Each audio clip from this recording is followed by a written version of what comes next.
We're here on the backside of the market garden beds, and it's right along the border with my neighbor. My neighbor has this plantation of Melina trees. It's a tree from the Philippines that they use here for plywood. And so the trees, they don't make a really dense shade, but because they're so tall and so close to my garden, they do make quite a bit of shade. So along this edge, I don't have room for full market garden beds, so I have a lot of longer term crops. I have papaya and some dwarf banana trees and some peppers and things that are some ginger is what I'm mostly going to plant here. I have starting the seeds. I have a bed down there for King Stropharia mushrooms that just got chewed up by the armadillo. The inoculant has been in here for 3 months now, and I haven't seen any mushrooms, but the armadillo came in a few nights ago and just plowed the whole thing up, so not sure if those are going to work or not. I may try one more time. This is my second attempt, and it should be really easy here. I mean, it's a perfect environment for mushrooms, but my problem is just getting the inoculant here healthy, and so I'm going to try one more time. But here I have just some little beds with odds and ends. Got some Tithonia diversifolia, Mexican sunflower, a big papaya tree here. This is what they call here a papachina, or Chinese potato.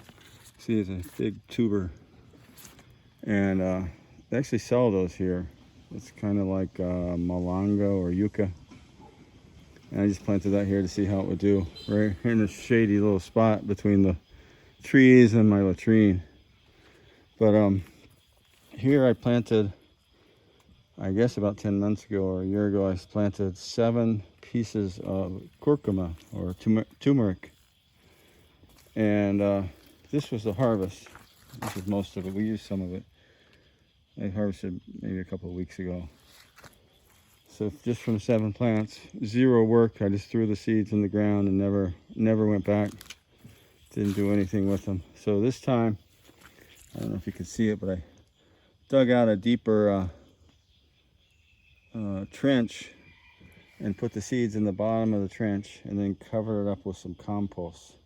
I left the trench open. So once those sprout and start to grow, I'll kind of fill that back in and try to get more production. They tell me, the people who grow it tell me that you're supposed to hill up the soil around it.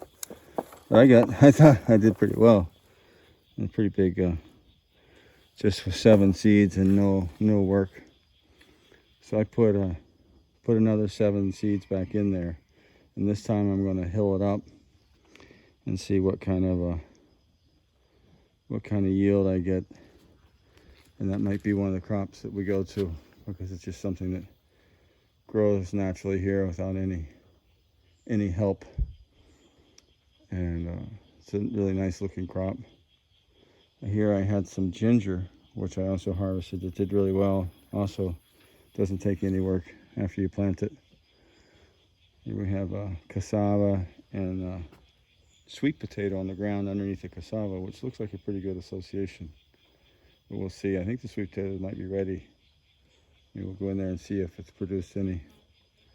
But the cassava does really well in here.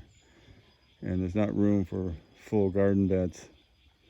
So there's longer term crops I just stick in here. It's kind of in no particular order. Anyway, that's my curcuma, or curcuma is what they call here, turmeric. And I'm gonna see if trenching it down and covering up a little deeper, will I get a better yield this time. We shall see. This is Yerba Luisa, lemongrass, which also, it's kind of rotty. Too much water. Not enough sun this time of year. It looks a little weak, because we get, our days all look like this time of year, all foggy and no sun. But in the other half of the year when we get sun, this plant looks great. All right, that's probably enough for today. See you later.